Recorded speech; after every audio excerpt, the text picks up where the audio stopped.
पशुपतिनाथ व्रत की कथा। ऋषि बोले, हे भगवान, हम पशुपत व्रत के सुनने की इच्छा करते हैं, जिसे करके ब्रह्मादिक भी पशुपत हो गए। वायु बोले, समस्त पापों को दूर करने वाला रहस्य मैं आपसे वर्णन करता हूँ। यह पशुपत व्रत अथर्वशीर्ष उपनिषद में प्रसिद्ध है। इसका काल चैत्र पूर्णमासी, शिवकृत देश, क्षेत्र आराम बागीचा, श्रेष्ठ लक्षण युक्त इसमें कहा है। पहला, उसमें पहले त्रयोदशी के दिन स्नान आदि करके उनसे आज्ञा लें, विशेष पूजा करके स्वयं शुक्ल वस्त्र करके, शुक्ल यज्ञोपवीत श्वेत चंदन धारण करके, कुशासन पर बैठकर मुट्ठी में कुशों को लेकर उत्तर या पूर्व को मुख करके 3 प्राणायाम करके देवी और देव को विज्ञापन किए मार्ग से धारण करके मैं दीक्षित होकर यह व्रत करता हूँ, यह संकल्प करें।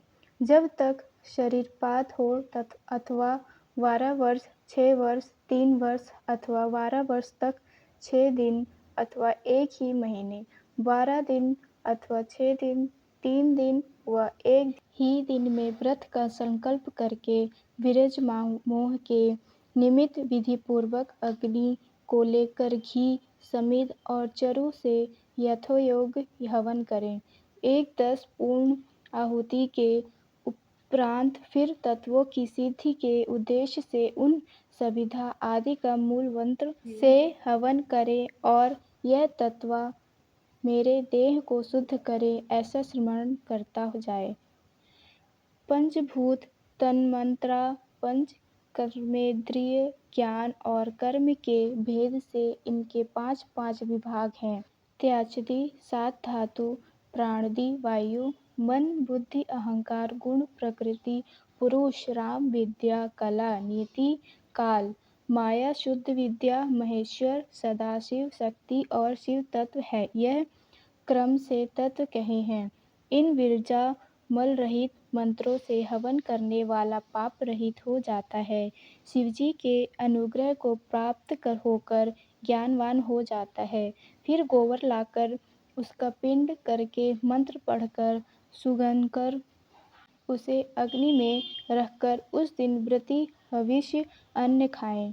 फिर प्रातःकाल चतुर्थी के दिन सब पहले दिन का कृत्य करके होम के पीछे रुद्राग्नि को शांत करके यत्र पूर्वक भस्म ग्रहण करें। फिर जटा युक्त या मुंडित या केवल शिखा मात्र धारण किए हुए इड़ा पिंगला के बीच में सुपुंभ है, यह मल रहित ब्रह्मस्वरूपिणी नारी है। इसके बाईं ओर इड़ा, दाहिनी ओर पिंगला नाड़ी है। 11-20 गेरुआ वस्त्र या चर्मधीर वस्त्र धारण करें। एक वस्त्र धारण करें। बतकल में मेखला दंड धारण किए रहें। फिर चरण धोकर 2 बार आचमन करके अपने शरीर को उस हवन की भस्म से भूषित करें। अग्नि रीति भस्म, यह 6 अथर्ववेद के मंत्र हैं। इसमें सिर से लेकर चरण तक स्पर्श करें। फिर इसी क्रम से सर्वांग में भस्म लगाएं। ओमकार युक्त शिवजी का उच्चारण करें। फिर मंत्र से त्रिपुण लगावें। इस प्रकार शिव भाव को प्राप्त होकर शिव योग का आचरण करें। तीनों संध्याओं में इस पशुपत व्रत को करें। यह भक्ति का देने वाला पशुत्व दूर करता है। इस पशुपत व्रत से पशुपन त्याग करें। लिंग मूर्ति सनातन महादेव जी की पूजा करें। 8 दलों का सुवर्ण का कमल 9 रत्नों से अलंकृत करके कर्णिका और केसर के पद्यासन की कल्पना करें। एक ऐश्वर्य होने पर करें तथा इसके अभाव से लाल श्वेत कमल स्थित करें। यदि यह भी न हो सके तो केवल भावना का कमल स्थित करें। उस कमल की कर्णिका से एक छोटी लिंग मूर्ति स्फटिक की स्थापना कर क्रम से पूजन करें।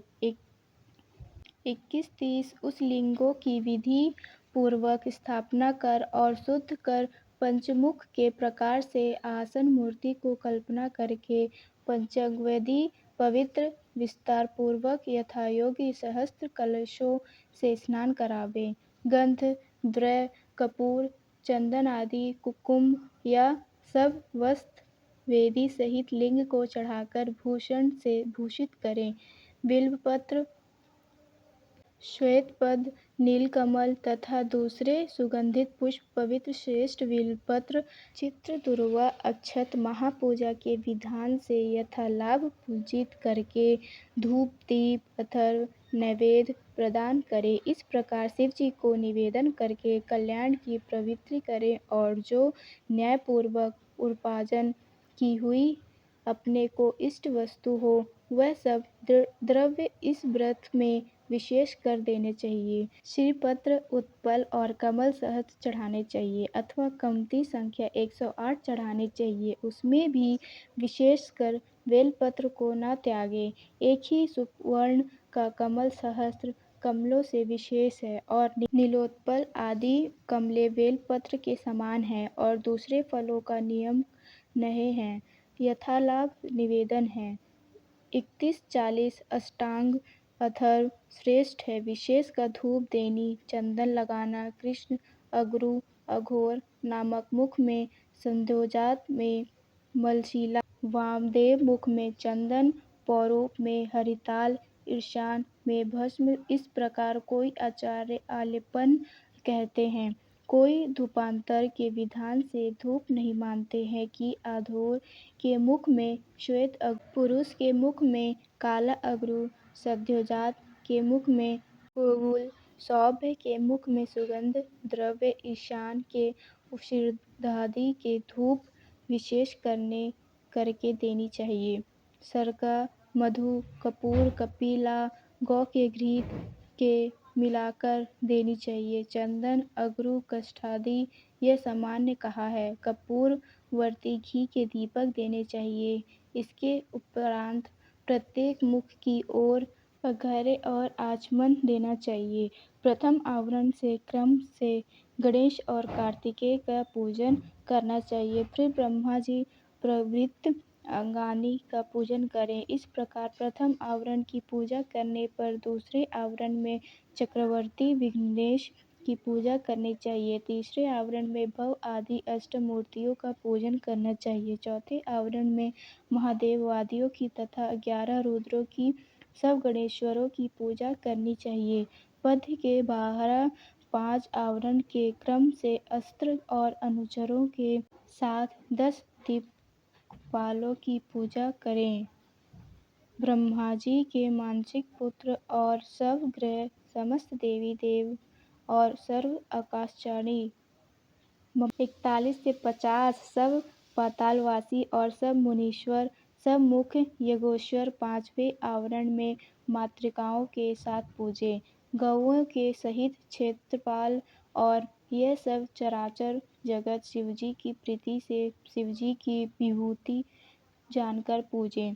आवरण पूजा के अंत में परमेश्वर को पूजन करके घृत व्यंजन युक्त अभिषेकादि मनोहर वस्तु निवेदन करें। मुख सुगंधित के निमित्त तांबूल रोचक द्रव्य के सहित दें।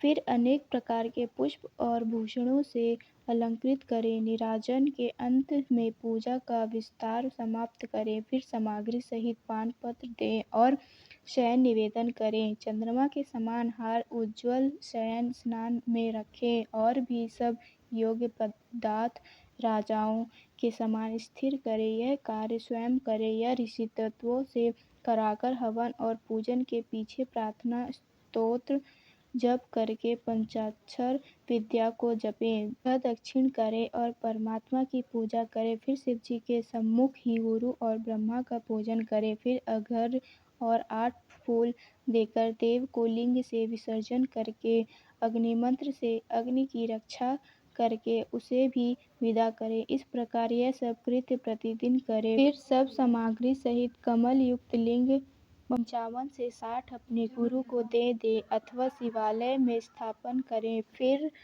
वह व्रती अपने दूसरे गुरुजनों का पूजन करके समर्थ हो जाते भक्त ब्राह्मण और दीनों को संतुष्ट करे। आप पुरुष या तो भोजन न करे अथवा फल और मूल भोजन करे, दूध पिए, भिक्षा खाए, केवल एक बार भोजन करे, रात्रि में सदा नियत भोजन करे या पवित्र होकर पृथ्वी पर शयन करे, भस्म या तृण पर शयन करे अथवा चीर व अजीन मृगचर्ण पर शयन करे, ब्रह्मचर्य पूर्वक इस व्रत को समाप्त करे। रविवार, अर्धा नक्षत्र के दिन, अमावस्या, पूर्णिमासी, अष्टमी और चतुर्थी को समर्थ हो तो उपवास करें। पाखंड, पतित, उद्यत, रजस्वला, सूतिका आदि को मन से भी स्मरण न करें, न वाणी से उच्चारण करें। क्षमा, दया, सत्य, अहिंसा और शील युक्त सदा करें। संतुष्ट, शांत रहें और तप तथा ध्यान में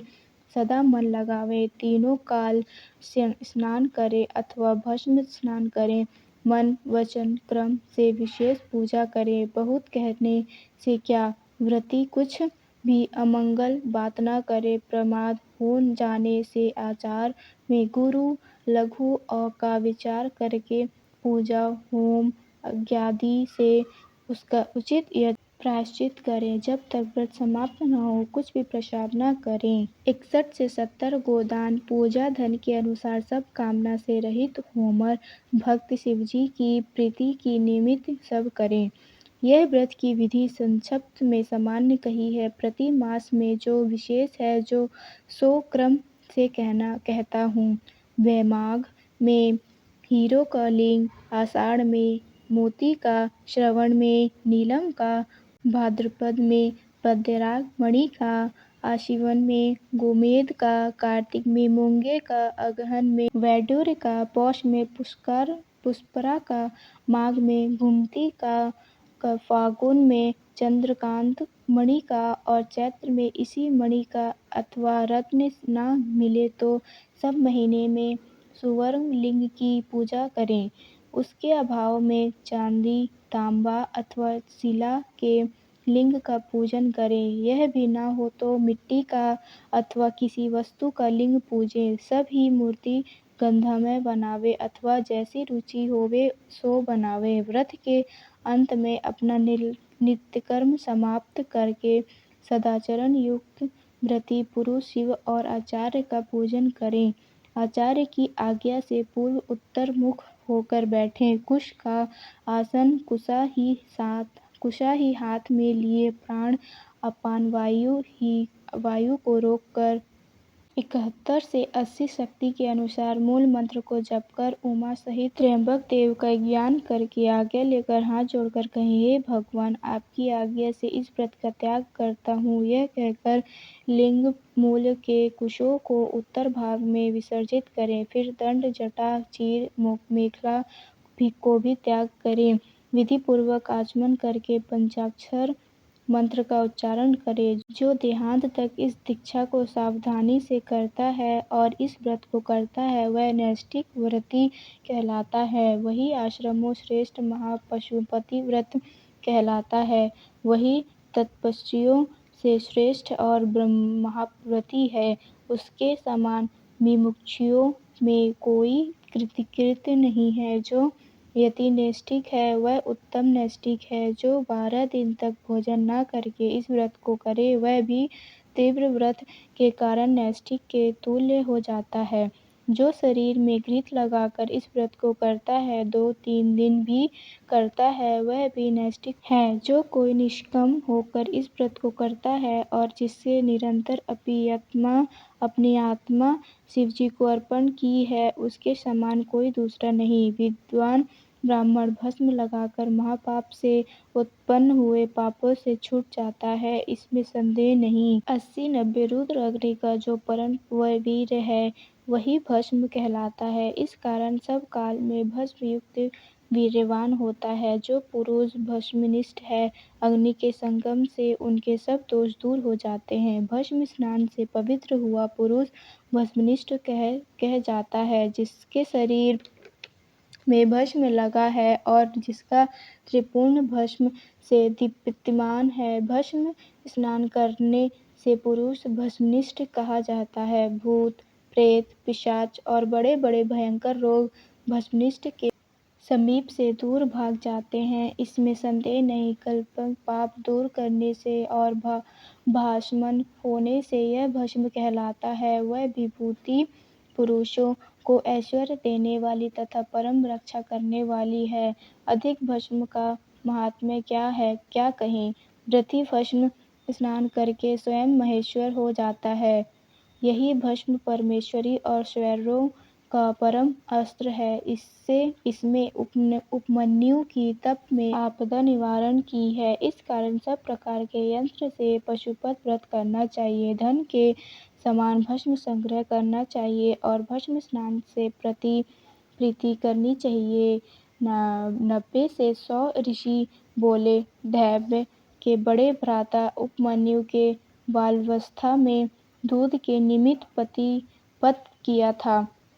उस शिवजी के प्रसन्न होकर क्षीरसागर दिया, परंतु उस बालक को शिवशास्त्र की प्रवक्ता किस प्रकार प्राप्त हुई और वह किस प्रकार शिवजी का सद्भाव जानकर तप में निरत हुआ। तप करने के समय उसको किस प्रकार ज्ञान प्राप्त हुआ और उन्होंने रुद्राग्नि के परम वीर्य भस्म से कैसे रक्षा प्राप्त की, सो कहिए। वायु बोले, यह उपमन्यु कोई साधारण बालक नहीं थे जो ऐसा तप किया था। वह महात्मा व्याघ्रपाद मुनि के पुत्र थे।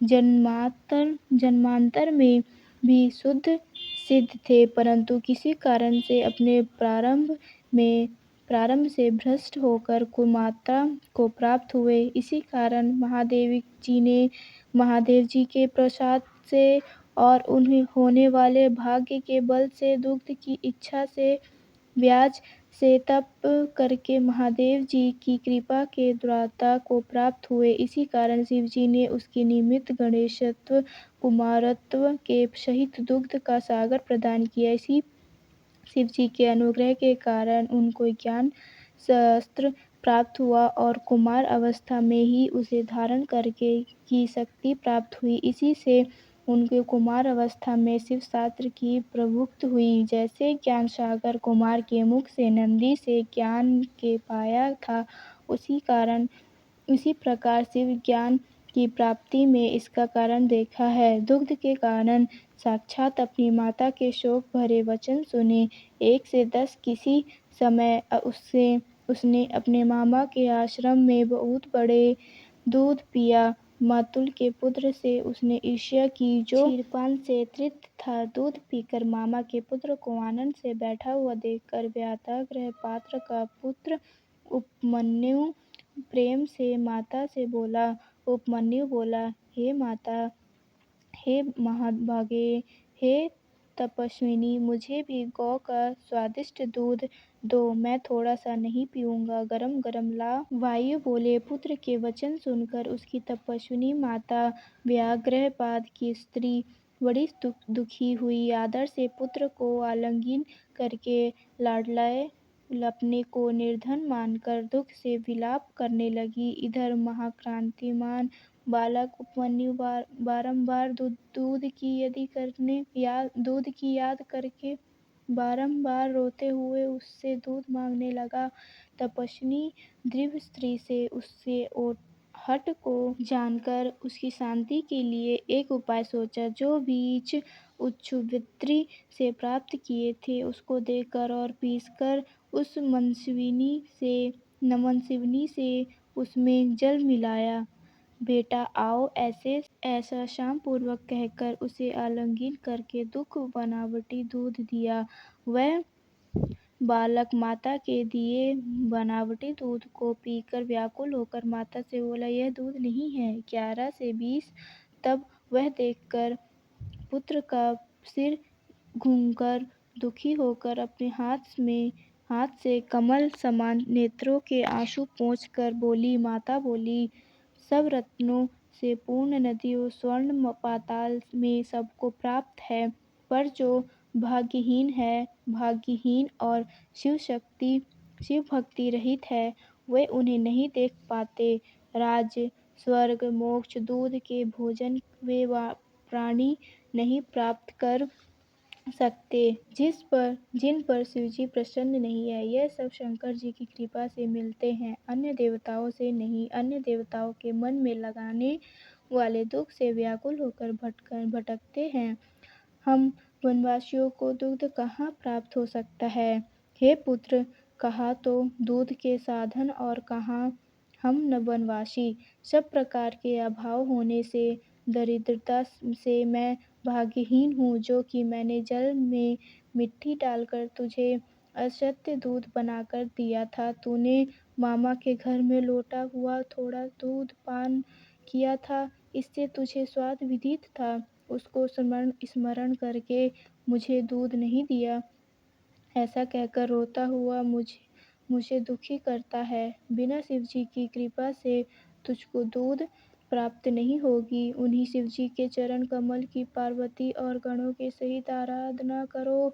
जो उनको भक्ति से कुछ भी समर्पण किया जाए, वह सब संपत्तियों का कारण है। हमसे धन देने वाले शिवजी को नहीं पूजा, वह कामना वालों को यथायोग्य फल देते हैं। 21 से 30 धन के उद्देश्य से हमने पहले शंकर जी को नहीं पूजा, इससे हम दरिद्र हुए और तुमने दूध नहीं मिल सका।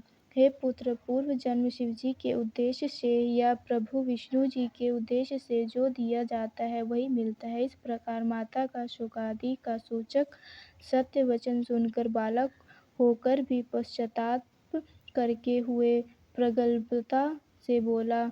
उपमन्यु बोले, हे माता, शोक मत करो।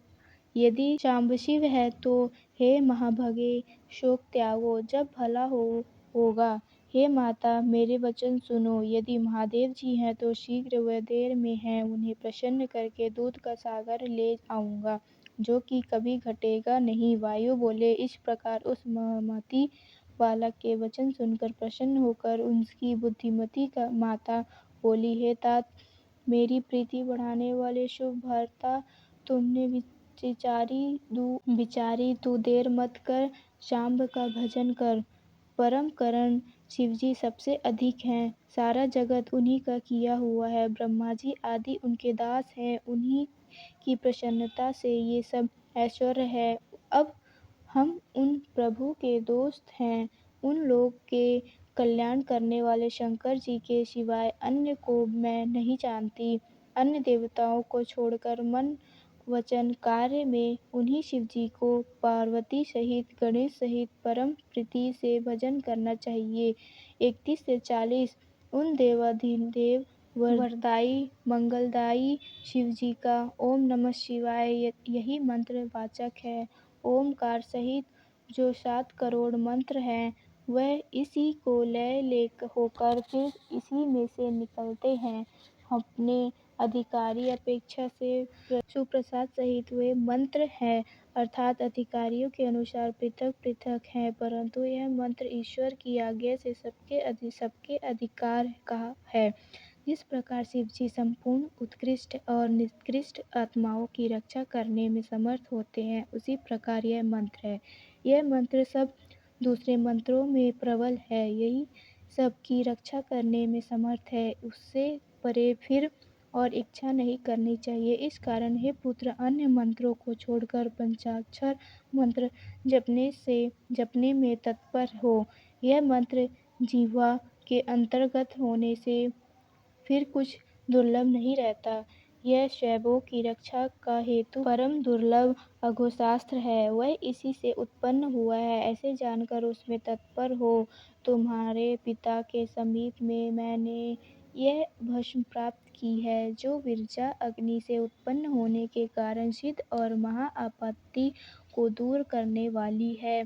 इसे लगाओ। यह जो तुझे मैंने मंत्र दिया है, इसको मेरी आज्ञा से ग्रहण कर, इसके जप करने से तुम्हारी रक्षा होगी। इस प्रकार माता ने आज्ञा देकर शिवस्तु ऐसा उच्चारण करके विदा किया और मुनि उसका आज्ञा सिर पर धारण करके 41 से 50 और प्रमाण करके तप करने की निमित्त चला गया। तब माता ने उसके प्रति वचन कहे कि देवता तेरा मंगल करे। इस प्रकार माता की आज्ञा से उसने दुश्चर तप करना आरंभ किया। हिमालय पर्वत पर प्राप्त होकर वायु भक्षण करता हुआ 8 स्तूपाओं ईंटों का स्थान बनाकर मूर्तिका का लिंग निर्माण करके वह गण और पार्वती के सहित महादेव जी का आवाहन करके भक्तिपूर्वक पंचाक्षर मंत्र से ही वन के उत्पन्न हुए पत्र और पुष्पों से बहुत काल तक पूजा करता हुआ परम तप और आरंभ किया। इस प्रकार शिवजी में मन लगाए कृष शरीर उपमन्यु ब्राह्मण श्रेष्ठ को अकेले तप करते हुए देखकर परीक्षित ऋषि के शाप से पिशाचपन को प्राप्त हुए। कुछ मुनि राक्षस भाव से पीड़ित करके उसे तप में विघ्न करने लगे। वह उनसे पीड़ित होकर भी किसी प्रकार से तप करते हुए और सदा नमः शिवाय इस प्रकार आर्तनाद के समान शब्द करने लगा। उस शब्द को श्रवण करके वह ब्रह्मा कुमार उपमन्यु के तप से चराचर मुनि तथा जगत प्रदीप्त हो गया। 51 से 59 वायु बोले। तब सब देवता प्रदीप्त अंग होकर वैकुंठ में नारायण के पास छट गए और प्रणाम करके सब हाल कहने लगे। उसके यह वचन सुनकर भगवान पुरुषोत्तम यह क्या है, इस वार्ता को विचार कर और उसका कारण जानकर शिवजी को देखने की इच्छा से मंदर पर्वत पर गए और देव को देखकर प्रणाम करके हाथ जोड़कर बोले। विष्णु जी बोले, हे भगवान, कोई उपमन्यु नामक ब्राह्मण दुग्ध पाने के निमित्त जगत को दुग्ध करता है, तप करते हुए उसे आप निवारण करें। विष्णु जी के यह वचन सुनकर देव महेश्वर बोले, आप अपने स्थान को जाइए, मैं बालक का निवारण करूंगा। शिव जी के वचन सुनकर देववल्लभ विष्णु जी उन सब देवताओं का समाधान करके अपने लोक को गए। इसी अवसर पर देव शिवजी इंद्र के रूप से उस स्थान में जाने की इच्छा करने लगे। तब शिवजी श्वेत हाथी पर चढ़कर उस ब्राह्मण के आश्रम में गए। इंद्र मेष वेश का धारण किया। सुर असुर सिद्ध महोरग उनके साथ हुए।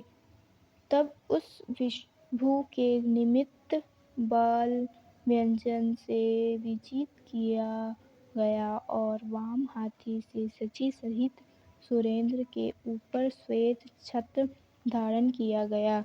उमा सहित इंद्र रूपधारी शिवजी को देखकर महामुनियों में श्रेष्ठ उपमन्यु प्रणाम करके स्वयं बोले। उपमन्यु बोले, हे देवेश्वर, अपने स्वयं आकर मेरा आश्रम पवित्र किया। जो आप जगतपति देवताओं में श्रेष्ठ इंद्र प्राप्त हुए हैं। इस प्रकार कहकर उपस्थित हुए ब्राह्मण को इंद्र रूपधारी शिवजी में गंभीर वाणी से बोले, हे सुबुद्र, मैं तेरे इस तप से बहुत प्रसन्न हुआ, तू वर मांग। हे महामुनि, हे दैत्य के अग्रह, मैं तेरे सब मनोरथ पूर्ण करूंगा।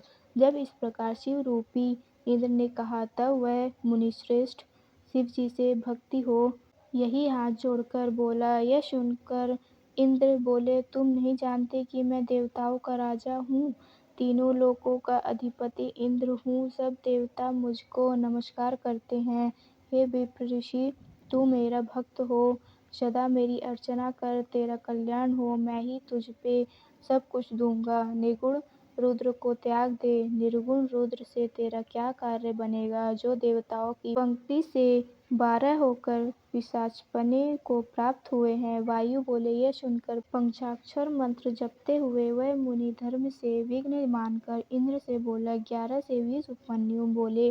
शिवनिंदा में तत्पर अपने प्रसंग से महात्मा रुद्र का निर्गुणपन कथन किया, पर सब देवताओं से अधिपति रुद्र को तुम नहीं जानते। ब्रह्मा विष्णु महेश के भी उत्पादक वे प्रकृति से परे हैं, जिनको ब्रह्मवादी सत असत व्यक्त रूप से कथन करते हैं तथा नित्य एक अनंत करते हैं, उन्हीं से वर मांगूंगा।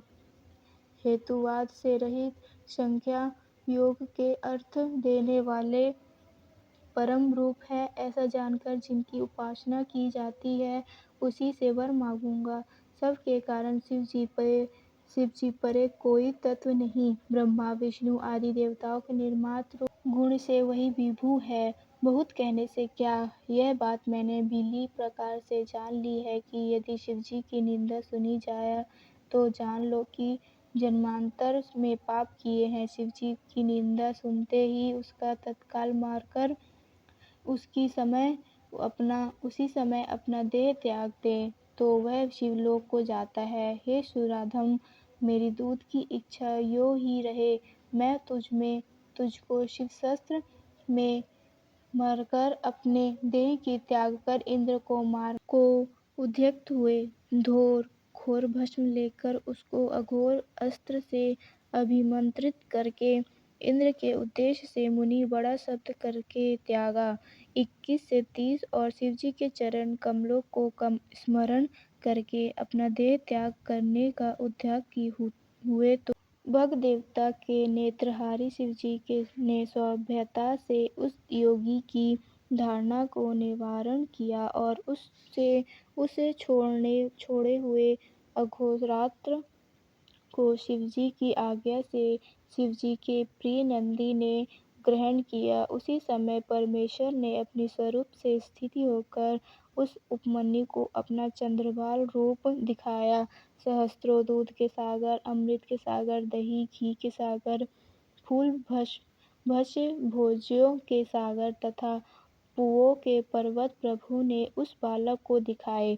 जब उसने शंकर जी को देवी के साथ वृक्ष पर स्थित देखा कि जिनके चारों ओर गणेश्वर स्थित हैं और त्रिशूलादि से युक्त है, तब देवता की दुर्दुम्भी बजी, फूलों की वर्षा हुई। विष्णु ब्रह्मा इंद्रादि देवताओं से सब दिशाएं आच्छादित हो गई। इधर उपमन्यु भी आनंद के सागर में मग्न होकर भक्ति से नम्र होकर दंड के समान पृथ्वी पर गिर गया। इस अवसर से भगवान शंकर जी ने यहाँ आओ कहकर हंसते हुए उसे बुलाकर सिर सूंघकर अनेक वर दिए। 31 से 40 शिव जी बोले, हे पुत्र, तुम यथायोग्य